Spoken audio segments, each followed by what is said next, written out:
Hi friends, today I am going to take a problem on final accounts which is a very simple problem but a new concept. The new concept is called as hidden adjustments. Hidden adjustments वो adjustments होते हैं जो अलग से नीचे problem के नहीं दिए होते हैं, वो ट्रायल बैलेंस के अंदर ही होते हैं. फॉर एग्जाम्पल प्रॉब्लम का क्वेश्चन उधर ही मैंने बना के दिया है, होममेड क्वेश्चन है. वो क्वेश्चन देखते हैं. उसमें परचेजेस दिया है 5000, वेजेस दिया है 3000, लेकिन सैलरी दिया है 9000 और ब्रैकेट में लिखा है 9 मंथ्स. ब्रैकेट में दिया है मतलब कुछ तो गड़बड़ है, कुछ तो गड़बड़ है. दैट मींस सैलरी पे हिडन एडजस्टमेंट है. उसके नीचे रेंट दिया है, रेंट भी दिया है ब्रैकेट में 10 महीना, मतलब कुछ तो गड़बड़ है, उस पे भी हिडन एडजस्टमेंट है. एडवर्टाइजमेंट 3 इयर्स, उस पे भी हिडन एडजस्टमेंट है. लोन 10%, उस पे भी हिडन एडजस्टमेंट है. इन्वेस्टमेंट 20%, उस पे भी हिडन एडजस्टमेंट है. मतलब ये प्रॉब्लम जो आज का है वो सिर्फ और सिर्फ हिडन एडजस्टमेंट्स को ही डेडिकेट किया गया है. एडजस्टमेंट नीचे कुछ दिए हुए हैं 3. क्लोजिंग स्टॉक रहता ही है, इंटरेस्ट ऑन कैपिटल 10% बाद में देखते हैं और गुड्स बाद में देखते हैं. तो चलो शुरू करते हैं पोस्टिंग करना. पोस्टिंग करना चालू करते हैं. सबसे पहला परचेजेस 5000 कहां पे आएगा? Don't ask. परचेजेस 5000 मैंने फॉर्मेट नहीं बनाया जानबूझकर, मुझे हिडन एडजस्टमेंट पे फोकस करना है, इसके लिए टाइम वेस्ट नहीं कर रहा हूं. वेजेस 3000, चोकड़ी. ट्रेडिंग अकाउंट कौनो तकलीफ नहीं तकलीफ. सैलरीज 9000, चोकड़ी. प्रॉफिट एंड लॉस अकाउंट में आएगा 2 सैलरीज, लेकिन इधर आएगा इनर कॉलम में. तुम लोग बोलेंगे sir why are you writing salary in the inner column?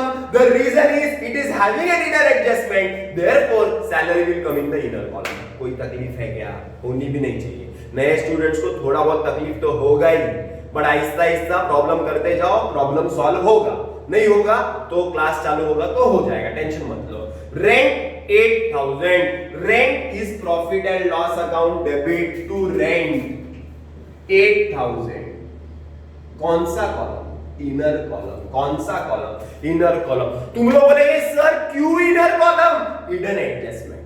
Hidden adjustment उसके ब्रैकेट में लिखा है. कुछ भी गड़बड़ लगी उसको कोपचे में ले लेगा. गड़बड़ लगी कोपचे में. कोपचा मींस फर्स्ट कॉलम. आगे चलते हैं. एडवर्टाइजमेंट 3 इयर्स, सो आई राइट 2 एडवर्टाइजमेंट 3 इयर्स का 3000. Which column? Inner column. Hidden adjustment. आगे loan is a liability. Loan is a liability. So balance sheet में this is your liability side and this is your asset side. So loan is your liability. So I will write loan at the rate 10%. कितना है? 6000. Next is investment. Many students have asked me question. Sir investment क्या है? Investment हमारा asset है. Investment मैंने किया तो मेरा प्रॉपर्टी है. मैंने इन्वेस्ट किया पैसा तो मेरा असेट है, वो मेरा प्रॉपर्टी है. इसके लिए असेट में आएगा investment. Investments. How much investments? Investments is 5000. But inner column. Why inner column? Bracket में कुछ है, गड़बड़ है कोपचे में. आगे चलते हैं. आगे चोकड़ी. चोकड़ी जैसा पोस्टिंग खत्म हुआ चोकड़ी. आगे चलो. सेल्स ट्रेडिंग अकाउंट 20000, चोकड़ी. मजा आ रहा है ना? कैपिटल ए और बी. कैपिटल ए और बी. कैपिटल का बैलेंस कितना है? ए का. बी का 3000. आगे चलते हैं. With this we complete our trial balance. छोटा सा ट्रायल बैलेंस बनाया जानबूझकर क्योंकि मुझे सिखाना है हिडन एडजस्टमेंट. एडजस्टमेंट नंबर 1 देखते हैं. Closing stock 10000. 2 इफेक्ट पहले से लिखे होते हैं. इस प्रॉब्लम में नहीं लिखे होंगे चलेगा, बट क्लोजिंग स्टॉक के 2 इफेक्ट लिखे होते हैं. आज टेस्ट के अंदर भी क्लोजिंग स्टॉक का पहले एडजस्टमेंट आया था. क्लोजिंग स्टॉक के 2 इफेक्ट 10000 का. तो बाय क्लोजिंग स्टॉक 10000. असेट में क्लोजिंग स्टॉक कितना? 10000. कौनो तकलीफ नहीं तकलीफ. आगे चलते हैं. Interest on capital at the rate 10%. Very important adjustment. Interest on capital अगर बोला है तो बच्चे पूछते हैं सर इंटरेस्ट निकालने का किस पे निकालने का? अरे गधो इंग्लिश में लिखा है.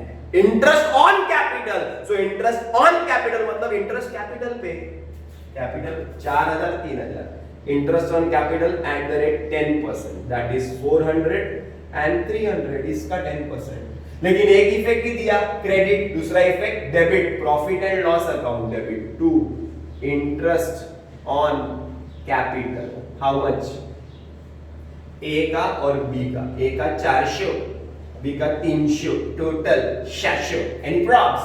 No probs. Adjustment number 3, goods worth ₹500 withdrawn for personal use। Goods girlfriend, goods आएगा तो गर्लफ्रेंड को याद करने का, गुड्स मतलब गर्लफ्रेंड, गर्लफ्रेंड मतलब ट्रेडिंग अकाउंट, बराबर है ना। गुड्स आए डेबिट, गुड्स गए credit, so goods withdrawn for personal use मतलब हमारे बिजनेस में से गुड्स पर्सनल यूज के लिए विड्रॉ किए तो गुड्स आए के गए, बिजनेस से गुड्स विड्रॉ किए, बिजनेस से गुड्स विड्रॉ किए, बिजनेस से गुड्स विड्रॉ किए तो गुड्स गए। By goods withdrawn for personal use मतलब बिजनेस में से गुड्स विड्रॉ किए, so I will write by, Shahrukh रोज गोबर चाटता है वाला, गुड्स withdrawn for personal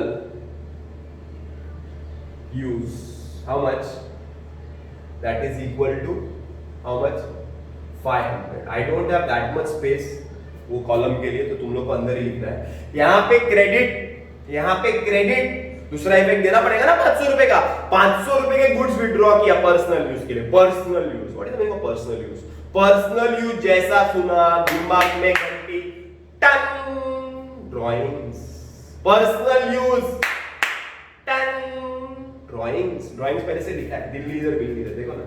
अच्छा, किसने विड्रॉ किया बोला है क्या? नहीं बोला है, तो गलती से मैंने नहीं लिखा है किसने विड्रॉ किया है, withdrawn by partner A, withdrawn by partner A, तो विड्रॉन बाय पार्टनर ए, तो ए ने विड्रॉ किया तो यहां पे क्रेडिट, तो ए के अकाउंट में डेबिट। क्वेश्चन में बोला जाएगा कि who is withdrawing goods, because ये पार्टनरशिप फर्म है ना, तो इसमें बोला जाएगा पार्टनर ए ने विड्रॉ किया, बी ने विड्रॉ किया, ऐसा क्लियरली बोला जाएगा। तो इस क्वेश्चन में मैंने नहीं लिखा था goods withdrawn for personal use by A, A ने विड्रॉ किया तो यहां पे क्रेडिट और ए के अकाउंट में डेबिट, क्रेडिट डेबिट, इफेक्ट खत्म। That means our problem is over. अभी सिर्फ एक ही चीज करनी है, हिडन एडजस्टमेंट्स। क्या करने हैं? Hidden adjustment. चलो एक एक करके करते हैं। सैलरी इज 9000, ब्रैकेट में लिखा है 9 मंथ्स, ब्रैकेट में लिखा है 9 मंथ्स। फाइनल अकाउंट कितने महीने के लिए बनता है? फाइनल अकाउंट कितने महीने के लिए बनता है? 12 महीने के लिए। कितने महीने के लिए बनता है? 12 महीने के लिए बनता है। कोई भी खर्चा जो होता है वो कितने महीने का आना चाहिए? 12 महीने का आना चाहिए। लेकिन सैलरी कितने महीने का है? 9 महीने का है। मतलब ज्यादा भरा हुआ है कि कम भरा हुआ है? कम भरा हुआ है। 9 months salary is given, that means salary you have to pay for 12 months, but salary given is for 9 months, that means you have not paid extra, you have paid less, तुमने कम सैलरी भरा है, मतलब अभी भी भरना बाकी है, अभी भी भरना बाकी है। इंग्लिश में it is called as outstanding, you are supposed to pay, it is payable, so 9000 is total salaries 9 months का। तो कितने महीने का बाकी है भरने का? 3 महीने का बाकी है भरने का। अरे समझ में आ रहा है क्या? तो 9000 9 महीने का है, 9000 9 महीने का है, तो 1 महीने का कितना हुआ? 1000। 1 महीने का कितना हुआ? 1000। तो हमें कितने महीने का बाकी है? 3 महीने का भरने का बाकी है, मतलब 1 महीने का 1000, सो 3 मंथ्स का 3000, so 3000 is outstanding, add outstanding 3000। Hope this is clear. But this 3000 has to be written how many times? 2 times, because it is an adjustment. So यहाँ पे outstanding और दूसरा इफेक्ट बैलेंस शीट में outstanding salary. How much? 3000. Hope this is clear. Clear है? Okay. So we'll go further. Hidden adjustment number 2. Rent 10 months 8000, rent 10 months 8000, rent 10 months 8000। तो ये rent जो दिया है वो 10 मंथ्स का दिया है, तो ज्यादा भरा हुआ है कि कम भरा हुआ है? कम भरा हुआ है, क्योंकि कितने महीने का भरना रहता है? 12 महीने का। तो 10 महीने का भाड़ा दिया हुआ है, लेकिन 2 महीने का भरने का बाकी है। बाकी है मींस व्हाट? आउटस्टैंडिंग। बाकी है means what? Outstanding. So 10 months का दिया हुआ है 8000, so I will write 8000 is for 10 months, तो एक महीने का कितना हुआ 800, एक महीने का कितना हुआ 800। कितने महीने का बाकी है 2 महीने का बाकी है, मतलब 2 मंथ्स का कितना हुआ 1600, कितना हुआ 1600, कितना हुआ 1600। एड आउटस्टैंडिंग 1600, डेबिट में ऐड किया डेबिट, डेबिट में ऐड किया डेबिट, दूसरा effect credit, outstanding rent how much 1600। Hope this is clear. Next adjustment number 3rd, advertisement 3 years 3000, advertisement 3 years का 3000।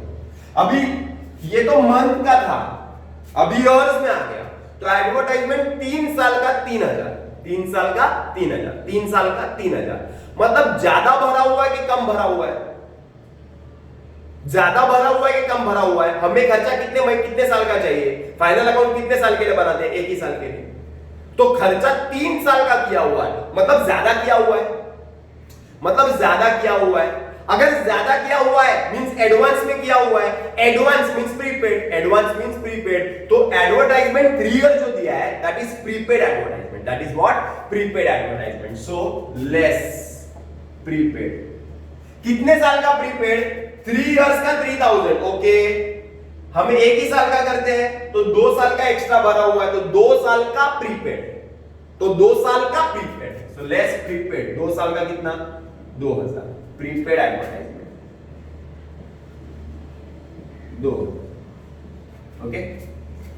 आगे चलते हैं, लोन 6000 10%, लोन 6000 10%, लोन हमेशा याद रखना, हमेशा याद रखना, मंत्र देता हूं, whenever there is a percentage given in trial balance, 10% loan, 20% bank loan, 40% loan, 40% investment, 10% investment, percent add interest outstanding, कुछ भी परसेंट रहेगा add interest outstanding, कुछ भी परसेंट रहेगा add interest outstanding। जैसे कि लोन पे परसेंटेज दिया है, डायरेक्ट सोचो ही मत, add interest outstanding, add interest outstanding। तो 6000 का 10% is 600, 6000 का 10% is 600।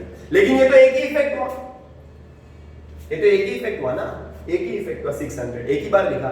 लिखना कितनी बार है, एडजस्टमेंट है 2 बार, लिखना कितनी बार है 2 बार। तो एक बार लिखा credit, liability means credit, credit में ऐड किया क्रेडिट, क्रेडिट में ऐड किया क्रेडिट, क्रेडिट में ऐड किया क्रेडिट। दूसरा effect profit and loss account, to interest outstanding on loan 600, 2 effect देख लेना बस। नया एडजस्टमेंट है, गरम गरम है, जरा देख लेना, बराबर है। आगे चलते हैं, इन्वेस्टमेंट्स पे देखते हैं।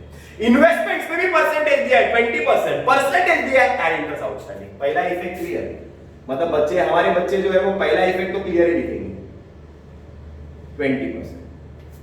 5000 का 20% इज 1000, बट ये तो एक ही इफेक्ट हुआ, लिखना 2 इफेक्ट है।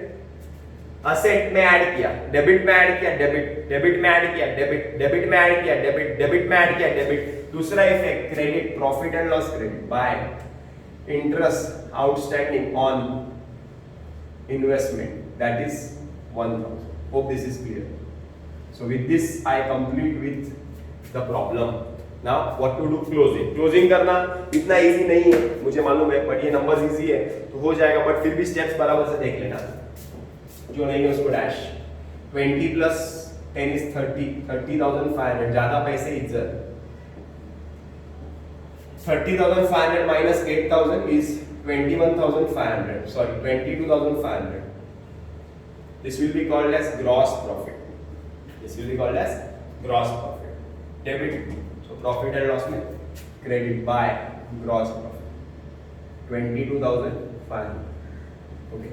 9 plus 3 is 12, 8 plus 1 is 9,600, 3 minus 2 is 1,000, okay। So 12 plus 9 is 21, 22, 22, 23, 700। ये साइड ज्यादा है, डेबिट साइड ज्यादा है, वो कम है, तो लॉस होगा।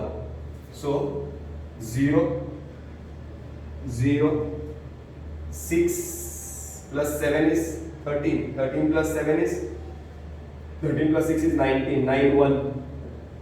Okay, 1 plus 2 is 3, 3 plus 9 is 12, 13, 3 1, 23,900 is the total.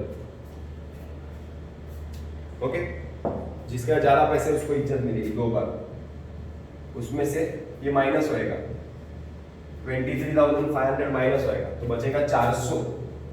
400 क्या बोलेंगे इसको? नेट लॉस, क्योंकि खर्चा जाता है, डेबिट साइड जाता है. लॉस किसका? पार्टनर्स का, ए और बी का. 200 credit credit, so here debit to net loss 200. बंद करो, ये ज्यादा है. 4,400, 3,300, 3,300, 4,400. इज्जत दे दो इसको. 3,100, 4,400 माइनस 3,900, 3,700. इसको बोलेंगे टू बैलेंस कैरिंग टर्म. कहाँ जाएगा बैलेंस? बैलेंस शीट लायबिलिटी में. कैपिटल ए और बी. ए का 3,700, बी का 3,100, 6,800, 6,600, 6,800, 12,000, 13,400, 16,400, 17, 18,000 इज द टोटल. इधर का टोटल भी 18,000 आना चाहिए. 5 और 1 6, 10 और 6 16, 16 और 2 18. टैली.